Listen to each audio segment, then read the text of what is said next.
Hello class, today we start principle of calorimetry. यहाँ पे आज अपन सीखेंगे कि प्रिंसिपल ऑफ कैलोरीमेट्री क्या होता है। तो प्रिंसिपल ऑफ कैलोरीमेट्री बेसिकली आपको बताओ conservation law of heat energy. Conservation law of energy पे बेस्ड है। समझ में आ रहा है ना कि एनर्जी कंजर्व रहता है, कभी ना तो डिस्ट्रॉय होता है ना ही क्रिएट होता है। ये कॉन्सेप्ट अगर पता है तो उसी पे बेस्ड है पूरा। देखो ये स्टेटमेंट क्या लिखा है, इस चीज पे ध्यान देना है। क्या लिखा है स्टेटमेंट, इस चीज पे ध्यान देना है। When two bodies at different temperature are mixed, अगर दो बॉडी हैं दोनों डिफरेंट टेम्परेचर पे है, दोनों को मिक्स किया जाता है, heat will be transferred from body at higher temperature to a body at lower temperature till both acquire same temperature. समझो यहाँ पे कि दो बॉडी है, दोनों बॉडी का टेम्परेचर अलग अलग है। मान लो एक क्या होता है यहाँ पे ब्लॉक है और दूसरा क्या होता है यहाँ पे एक यहाँ पे वेसल है और वेसल में कोई लिक्विड है। अब यहाँ पे देखा जाए तो इस ब्लॉक का अगर देखो तो मास क्या है N1, specific heat capacity S1 और टेम्परेचर इसका क्या देखा है यहाँ पे T1। ऐसे ये जो यहाँ पे लिक्विड है इसका मास देखा जाए तो N2 है, स्पेसिफिक हीट कैपेसिटी S2 और टेम्परेचर कितना दे रखा है यहाँ पे T2। ठीक है ना। अब समझने वाली बात यह है कि यहाँ पे T1 is greater than T2 ऐसा बोल रहे हैं। तो T1 is greater than T2, मान लो यहाँ पे कि T1 का वैल्यू कितना दे रखा है यहाँ पे 45 डिग्री सेल्सियस और T2 का वैल्यू दे रखा है यहाँ पे 20 डिग्री सेल्सियस। कहने का मतलब क्या होता है कि ये हाई टेम्परेचर वाली बॉडी और ये क्या होगी यहाँ पे लोअर टेम्परेचर वाली बॉडी। अब जब इसको मिक्स करेंगे, मिक्स करने का मतलब क्या हुआ कि इसको ऐड करेंगे, तो ऐड करोगे तो रिजल्ट क्या निकलेगा। तो ध्यान देना यहाँ पे रिजल्ट ये आता है कि यहाँ पे लिक्विड पास से आ रहे ना, जो बेसल में हमने लिक्विड रखा था उसी में हमने क्या किया यहाँ पे ब्लॉक को रख दिया। ब्लॉक को रखने के बाद पास से आ रहे ना, यहाँ पे इन दोनों का कॉमन टेम्परेचर आ जाता है। क्या आ जाता है यहाँ पे कॉमन टेम्परेचर, जिसको C से रिप्रेजेंट कर रहे होगे। और ये ऐसा क्यों होता है, जब इसको रखते हो ना तो जो हायर बॉडी है वैसे हाई टेम्परेचर वाली बॉडी वो हीट क्या करेगा यहाँ पे लॉस करेगा और जो लोअर टेम्परेचर की बॉडी होती है वो गेन करता है। वैसे जैसे अगर आप बहुत ज़्यादा ठंड हो रही है, बस ये आ रहे हैं विंटर के टाइम पे, तो आपको तो जहाँ पे विंटर बहुत हाईली लेवल का पड़ता है वहाँ पे ऐसा देखा जाता है अक्सर कि आप विंटर में क्या होता है कि आप जैसे मान लो हीटर है, हीटर के सामने आप बैठे हो तो हीटर क्या है हायर बॉडी है, आप क्या हो लोअर बॉडी हो। बात समझ आ रहा है। तो हीट क्या होता है, आप गेन कर रहे हो कि नहीं, हीट गेन कर रहे हो। ये तो प्रोसेस है कि गेन और लॉस कौन कर रहा है ये समझा रहा था। बट यहाँ पे ऐसा नहीं है, यहाँ पे क्या होता है बॉडी को मिक्स कर रहे हो, वहाँ पे ऐसा नहीं है हीटर पे जाके आप मिक्स हो गए। समझ में आ रहा है ना, समझाना। ये एग्जाम्पल जो लिया है हीटर का और किसी भी पर्सन का, उसका मीनिंग इतना था कि हीटर क्या कर रहा है हाई टेम्परेचर वाला बॉडी है वो हीट लॉस कर रहा है और जो पर्सन है वो कम टेम्परेचर वाला बॉडी है तो क्या होगा वो हीट गेन करेगा, सिर्फ इतना। लेकिन यहाँ पे एक ब्लॉक था, बहुत समझ में आ रहा है ना। हो सकता है आयरन का एकदम हॉट सा क्या होता है पीस है और इसका टेम्परेचर T1 दे रखा है और इधर जो कंटेनर है इसका टेम्परेचर कितना दे रखा है यहाँ पे T2। दोनों को मास अलग अलग और दोनों के स्पेसिफिक हीट कैपेसिटी भी अलग है। जैसे इसको मिक्स करोगे ना तो तुरंत इसका क्या होगा यहाँ पे हीट लॉस होना स्टार्ट करेगा और ये गेन करना शुरू करेगा। और ये हीट लॉस या गेन का प्रोसेस तब तक होता है जब तक कि ये दोनों सेम टेम्परेचर पे ना आ जाए। और सेम टेम्परेचर आने का मतलब होता है यहाँ पे ये क्या होगा इन इक्विलिब्रियम। तो सेम टेम्परेचर या कॉमन टेम्परेचर दोनों का कितना आ रहा है यहाँ पे T परसेंट आ रहा है। तो इसी कॉमन टेम्परेचर को आने के लिए यहाँ पे heat lost by one body is equal to heat gain by second body. मतलब एक बॉडी हीट लॉस कर रहे हैं और दूसरा बॉडी हीट गेन कर रहे हैं। याद रखना इसी को क्या बोलते हैं principal of calorimetry. Heat loss heat gain के बराबर है, जितना हम लॉस कर रहे हैं दूसरे को क्या होता है यहाँ पे गेन होता रहे, उसी को क्या बोलेंगे यहाँ पे हीट प्रिंसिपल ऑफ कैलोरीमेट्री। अब ध्यान देना यहाँ पे अगर मैं इन दोनों बॉडी के लिए बात करूँ A और B के लिए, ये ब्लॉक था और B क्या होता है यहाँ पे कंटेनर था।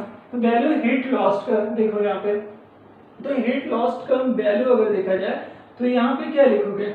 अब एक चीज ये ध्यान देना यहाँ पे कॉमन टेम्परेचर, मैं थोड़ा सा इस चीज को लिखने से पहले कॉमन टेम्परेचर किससे ग्रेटर होगा किससे लेस होगा इस पर डिस्कशन करेंगे।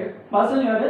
तो आई थिंक इसको पहले नोट करो आप पूरा स्टेटमेंट और ये चीज, फिर समझाता है यहाँ पे कि कॉमन टेम्परेचर लोअर से लेस होगा या हायर से लेस होगा क्या होगा, और फिर फॉर्मूला कैसे बनाए जाते हैं। ठीक है, नोटेड। बच्चे देख रहे हैं यहाँ पे ये ब्लॉक जो है ये हाई टेम्परेचर की बॉडी, और ये जो कंटेनर है ये लोअर टेम्परेचर की बॉडी है। और यहाँ पे मास इस ब्लॉक का अगर देखा जाए तो m1 है, स्पेसिफिक हीट कैपेसिटी s1 है। कंटेनर का मास क्या होता है यहाँ पे, कंटेनर में जो कंटेनर में लिक्विड है उसकी बात कर रहा हूँ मैं, तो यहाँ पे क्या होता है मास m2 है और स्पेसिफिक हीट कैपेसिटी कितना दे रखा है यहाँ पे s2 है। तो ये समझने वाली बात है कि यहाँ पे टेम्परेचर, अब एक यहाँ पे एक टैग लाइन दे रहा हूँ कि T1 is greater than T2, ये ध्यान दे रहे हैं यहाँ पे, ये स्टार करके यहाँ पे नोट कर लेना कि T1 इज ग्रेटर देन क्या होता है यहाँ पे T2। कहने का मतलब तभी तो इसको हाई टेम्परेचर वाली बॉडी बोलोगे, और इसको लोअर टेम्परेचर वाली बॉडी तब बोल सकते हैं जब इसका टेम्परेचर इसके कंपैरिजन में कम होगा। अब दोनों को मिक्स करोगे तो यहाँ पे कॉमन टेम्परेचर निकल के आता है। कॉमन टेम्परेचर कितना आ रहा है यहाँ पे T, या मैं यहाँ पे लिख दे रहा हूँ दोनों का कॉमन टेम्परेचर क्या होता है यहाँ पे TC। बात समझ आ रहा है? तो कॉमन टेम्परेचर TC आ रहा है, तो यहाँ पे पता क्या चलता है यहाँ पे प्रिंसिपल ऑफ कैलोरीमेट्री से कि ये हीट लॉस कर रहे हैं और ये क्या होता है यहाँ पे हीट गेन कर रहे हैं। जो लॉस कर रहे हैं तो याद रखना है यहाँ पे इसको बोलोगे इस बॉडी का जो हायर टेम्परेचर वाली बॉडी है वो हीट लॉस करेगा, और जो लोअर टेम्परेचर की बॉडी है वो हीट गेन कर रहे हैं। तो जो लॉस कर रहे हैं बात समझ आ रहे हैं, उसके लिए फॉर्मूला इधर लिखा जाएगा और गेन के लिए यहाँ पे दूसरे साइड लिखा जाएगा। तो अब अपन देखते हैं यहाँ पे लॉस और गेन में क्या आता है। ठीक है, उसको लिखने से पहले यहाँ पे एक पॉइंट का कंसर्न हमारा होना चाहिए कि टेम्परेचर जो कॉमन टेम्परेचर है वो जो हायर टेम्परेचर की बॉडी है उससे कम होगा या ज्यादा होगा। अब ये आपको सोचना है, जो यहाँ पे समझो यहाँ पे जो कॉमन टेम्परेचर है क्या हायर टेम्परेचर वाली बॉडी से कम होगा या ज्यादा। तो यहाँ पे ऐसे समझो कि अगर ये 45 डिग्री होता और ये क्या होता है यहाँ पे 20 डिग्री होता है, ठीक है, और कॉमन टेम्परेचर मान लो कितना आ रहा है 25 आ रहा है, ये 30 आ रहा है। पास में आ रहा है कितना आ रहा है यहाँ पे 30, ऐसे कुछ एजेंशन ले रहे हैं, ये कितना आ रहा है यहाँ पे 30 आ रहा है। तो इन दोनों को मिक्स करने पे कॉमन टेम्परेचर क्या आ रहा है 30। अब ये बताओ कि कॉमन टेम्परेचर इससे लेस होगा कि ग्रेटर होगा। तो यहाँ पे मतलब समझ में तुरंत आ जाएगा आपको कि यहाँ ये चीज को इधर लिख रहा हूँ कि T1, और ये मतलब मेन पॉइंट है याद रखना है हमें, T1 इज ग्रेटर देन क्या रहेगा यहाँ पे T2, ग्रेटर और इक्वल। बात समझ आ रहा है, या तो इसका इक्वल है या तो क्या होता है ग्रेटर। इक्वल मैं समझा दूंगा क्यों होता है, लेकिन ग्रेटर अभी समझो यहाँ पे। तो T1 is greater than common temperature, मतलब हाई टेम्परेचर की बॉडी का टेम्परेचर क्या होता है कॉमन टेम्परेचर से ज्यादा होता है। दूसरा क्या होता है यहाँ पे T2 इज लेस देन और इक्वल टू क्या होता है यहाँ पे TC। जो लोअर टेम्परेचर की बॉडी है उसका टेम्परेचर क्या होता है कॉमन टेम्परेचर से कम आता है। अब खुद ही देखो एग्जांपल, ये 25, ये 20, यहाँ पे 30, तो 45 क्या होता है यहाँ पे 30 से तो ग्रेटर है, पर 20 क्या होता है यहाँ पे 30 से लेस होता है। तो दैट्स व्हाई यहाँ पे इस तरीके से लिख सकते हो कि नहीं। तो ये याद रखना है यहाँ पे, इससे एक पॉइंट निकल के आता है कि हमेशा याद रखना टेम्परेचर ऑफ, ये चीज यहाँ पे लिख दे रहा हूँ, temperature of higher body is always be equal और greater than, greater than to क्या हो जाएगा यहाँ पे टेम्परेचर ऑफ कॉमन टेम्परेचर, यहाँ पे ऑलवेज बी इक्वल और ग्रेटर देन कॉमन टेम्परेचर। ठीक है, कॉमन टेम्परेचर। दूसरा क्या होता है यहाँ पे कि ये पॉइंट हो गया, बात सही वाली, यहाँ पे इन दोनों ब्लॉक और कंटेनर को मिक्स किया है हमने ये चीज यहाँ पे लिखा था। दूसरा क्या होगा यहाँ पे टेम्परेचर ऑफ लोअर बॉडी, बात सही आ रही है लोअर बॉडी। अब यहाँ पे टेम्परेचर ऑफ हायर बॉडी, मतलब यहाँ पे ऐसे लिखना चाहिए यहाँ पे हायर टेम्परेचर बॉडी, ये चीज थोड़ा सा मिस्टेक हो रहा है, higher temperature body lower temperature body. समझ में आ रहा है, किसी ने लिखा है वो तो ध्यान दे रहे यहाँ पे हायर टेम्परेचर, क्योंकि हायर बॉडी क्या होता है लोअर बॉडी क्या होता है वो नहीं, हायर टेम्परेचर की बॉडी बोली जाती है। तो यहाँ पे higher temperature body,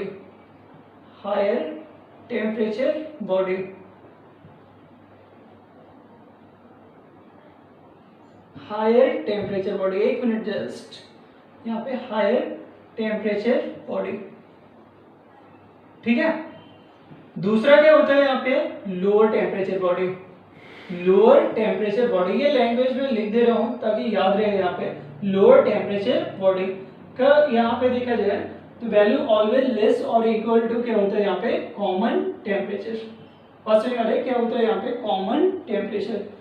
common temperature, तो यहाँ पे ये चीज मैंने समझाया यहाँ पे कि ये जो हाई टेम्परेचर वाली बॉडी होगी उसका वैल्यू क्या होता है, कॉमन टेम्परेचर से ज़्यादा होता है। और लोअर टेम्परेचर की बॉडी का वैल्यू क्या होता है यहाँ पे, temperature of lower temperature body क्या हो जाएगा यहाँ पे, कॉमन टेम्परेचर से कम आएगा।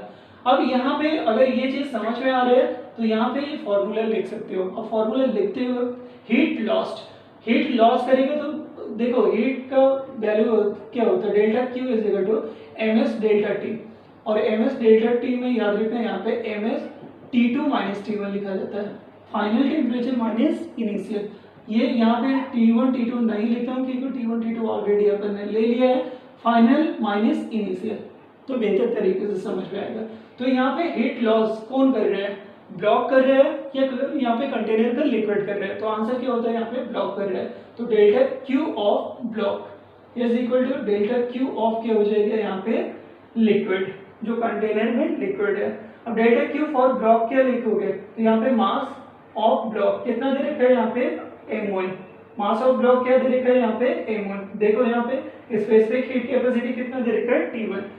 अब टेम्परेचर देखो तो फाइनल टेम्परेचर कितना आ रहा है, Tc। इनिशियल कितना आ रहा है, T1। कौन सा ग्रेटर है, तो आंसर क्या होगा, T1। तो याद रखना जो ग्रेटर वैल्यू होता है, ये नहीं कि फाइनल फाइनल से इनिशियल, जो दोनों में टेम्परेचर ग्रेटर होता है फाइनल या इनिशियल में, वो लिखा जाता है। तो इधर T1 माइनस क्या हो जाएगा यहाँ पे, Tc। इसी तरीके से हीट गेन, अब हीट गेन में सोचो यहाँ पे, तो यहाँ पे लिक्विड के लिए बात कर रहे हैं, इसका मास क्या हो जाएगा यहाँ पे, m2, specific heat capacity S2। और इधर क्या हो जाएगा यहाँ पे, Tc माइनस T2। और Tc माइनस T2 क्या लिखा, फाइनल टेम्परेचर कितना हो गया यहाँ पे, 30। इनिशियल कितना था यहाँ पे, 20। Final minus initial. और यहाँ पे कैसे लिखा था, तो वो समझना है। यहाँ पे फाइनल टेम्परेचर 30, इनिशियल कितना होता है यहाँ पे 45। तो 30 माइनस 45 करोगे तो नेगेटिव टेम्परेचर हो जाता है। नेगेटिव टेम्परेचर कभी भी मैग्नीट्यूड वाइज नहीं लिखा जाता, समझ आ रहा है ना। इसलिए यहाँ पे जो टेम्परेचर डिफरेंस लिखते हो वहाँ पे नेगेटिव नहीं सोचते हैं, वहाँ पे इतना सोचेंगे कि फाइनल या इनिशियल। तो यहाँ पे इनिशियल वैल्यू ज्यादा है फाइनल से, that's why T1 minus Tc किया। तो ये अपने आप पे एक मेन फॉर्मूला निकल के आ रहे हैं, ये याद रखना है। इसी फॉर्मूले के लिए इतना कॉन्सेप्ट समझाना पड़ा। क्या क्या चीजें हमें याद रखनी है यहाँ पे, ये चीज तो आपको अच्छे से समझ में आया होगा। बस ये पॉइंट कि हायर टेम्परेचर का बॉडी जो मिक्स करने के बाद जो कॉमन टेम्परेचर अचीव होता है उससे ज्यादा होता है, और लोअर टेम्परेचर की बॉडी, समझ आ रही है, लोअर टेम्परेचर वाली बॉडी का टेम्परेचर कॉमन टेम्परेचर से कम होगा, जिसको लैंग्वेज में लिख दिया था। फिर क्या होता है, हीट लॉस कौन कर रहा है, जो हायर बॉडी है, हायर टेम्परेचर वाली बॉडी कौन है, ब्लॉक है। लोअर टेम्परेचर वाली बॉडी कौन है, यहाँ पे लिक्विड है। अब यहाँ पे इसका वैल्यू कैसे लिखा जाएगा, तो ये फॉर्मूला जो हमने पढ़ा था यहाँ पे हीट कैपेसिटी में, तो ये क्या होता है, ms डेल्टा टी। यहाँ पे n का मतलब क्या होगा, mass of the body, block है तो यहाँ पे m1, स्पेसिफिक हीट कैपेसिटी उसको क्या लिया था, s1। यहाँ पे टेम्परेचर का चेंज कैसे लिया, तो ये भी मैंने समझा दिया यहाँ पे कि T1 माइनस Tc लिख रही हूँ, टेम्परेचर का डिफरेंस। और टेम्परेचर का 45 माइनस 30 डिफरेंस तो यही आएगा ना, कितना 15 डिग्री का। इन दोनों में डिफरेंस कितना आना चाहिए, 10 डिग्री का। 10 डिग्री का कैसे करोगे, 30 माइनस 20 का 20, 30 माइनस 20 का मतलब होता है कॉमन माइनस के होता है यहाँ पे T2।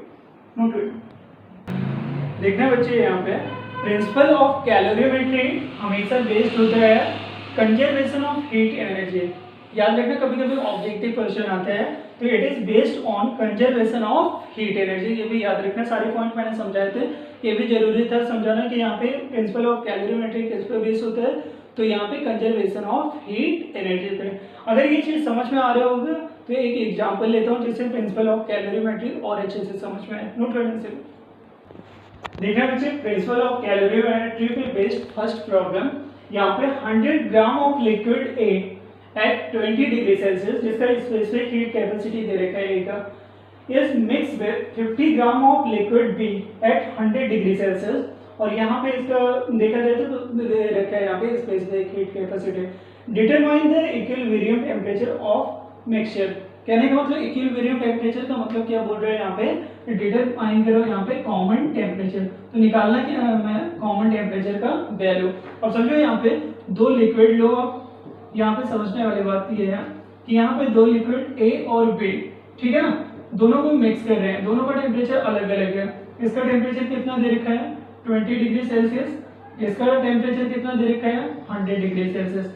अब दोनों को मिक्स करने पे यहाँ पे एक बड़े से कंटेनर में दोनों को मिला लिया, तो यहाँ पे एक बड़ा सा कंटेनर लिया, तो यहाँ पे इसका कॉमन टेम्परेचर दोनों का देखो, यहाँ पे 20, इसका 100, कुछ तो कॉमन टेम्परेचर आएगा, उसको क्या लिख रहे हैं यहाँ पे TC। अब स्पेसिफिक हीट कैपेसिटी इसका कितना दे रखा है 20 कैलोरी पर ग्राम, और ये क्या होता है यहाँ पे degree Celsius.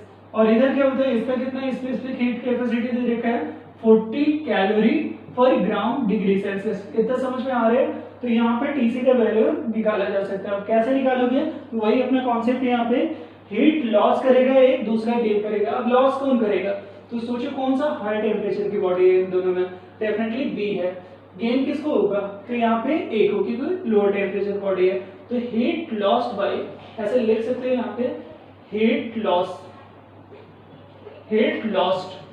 Bye V is equal to क्या होता है यहाँ पे, हीट गेन बाय A। समझ आ रहे ना, heat loss by V is equal to heat gain by A। अब क्या कर रहे हैं, A तो यहाँ पे B लॉस कर रहे हैं, तो लॉस करेंगे तो मास क्या होगा B का, तो ध्यान देना यहाँ पे मास ऑफ B, और इधर क्या होता है specific heat capacity of B। और ये तो हाई टेम्परेचर की बॉडी है, तो इसका टेम्परेचर पहले लिखोगे, और फिर क्या होता है यहाँ पे कॉमन टेम्परेचर, रूल तो यही है। और इधर क्या होता है मास ऑफ क्या हो जाएगा यहाँ पे A body, specific heat capacity of A, और इधर क्या होता है यहाँ पे चेंज इन टेम्परेचर। अब चेंज इन टेम्परेचर में अगर देखा जाए तो यहाँ पे किसका टेम्परेचर ज्यादा होगा, कॉमन टेम्परेचर का, समझाया था कॉन्सेप्ट, माइनस क्या हो जाएगा यहाँ पे TA। अब वैल्यू रखना शुरू कर देते हैं। यहाँ पे इसका मास कितना दे रखा है, इसका मास यहाँ पे A का मास कितना दे रखा है, तो ध्यान दे रहे हैं यहाँ पे 100 ग्राम, क्वेश्चन के अकॉर्डिंग कितना दे रखा है यहाँ पे 100 ग्राम। सॉरी B का पहले सोचो, B का मास कितना दे रखा है 50 ग्राम, तो यहाँ पे मास ऑफ कितना हो जाएगा यहाँ पे B। स्पेसिफिक हीट कैपेसिटी कितना B का कितना दे रखा है यहाँ पे 20 या 40 दे रखा है, B की बात कर रहे हैं ना, तो कितना दे रखा है यहाँ पे 40। अब इनटू क्या हो जाएगा यहाँ पे 40, टेम्परेचर का चेंज। और टेम्परेचर का चेंज क्या लिखोगे यहाँ पे, तो ये हो जाएगा यहाँ पे 100 माइनस कितना हो जाएगा यहाँ पे TC, common temperature. Common temperature निकालना है। अब बात करेंगे किसके लिए, A के लिए। A का मास कितना दे रखा है, तो यहाँ पे क्वेश्चन के अकॉर्डिंग 100 कितना दे रखा है यहाँ पे 100। स्पेसिफिक हीट कैपेसिटी कितना दे रखी है इसके, तो यहाँ पे सोचो कितना दे रखा है 20, तो यहाँ पे क्या लिखेंगे 20। टेम्परेचर का चेंज क्या लिखोगे, तो TC minus TA, common temperature minus कितना हो जाएगा यहाँ पे A का टेम्परेचर कितना 20 डिग्री सेल्सियस, तो माइनस कितना हो जाएगा यहाँ पे 20। अब क्या चीज कैंसिल आउट होगा, 0 से 0 कैंसिल, समझ में आ रहा है ना। तो क्या बचेगा 5 × 4, ये कितना हो जाएगा यहाँ पे 20, और ये क्या होता है 100 माइनस कितना हो जाएगा TC, इधर क्या हो जाएगा यहाँ पे 20, और इधर क्या होता है यहाँ पे TC माइनस 20। अब 20 कैंसिल, तो 100 माइनस कितना हो जाएगा यहाँ पे TC, और इधर TC माइनस कितना हो जाएगा यहाँ पे 20।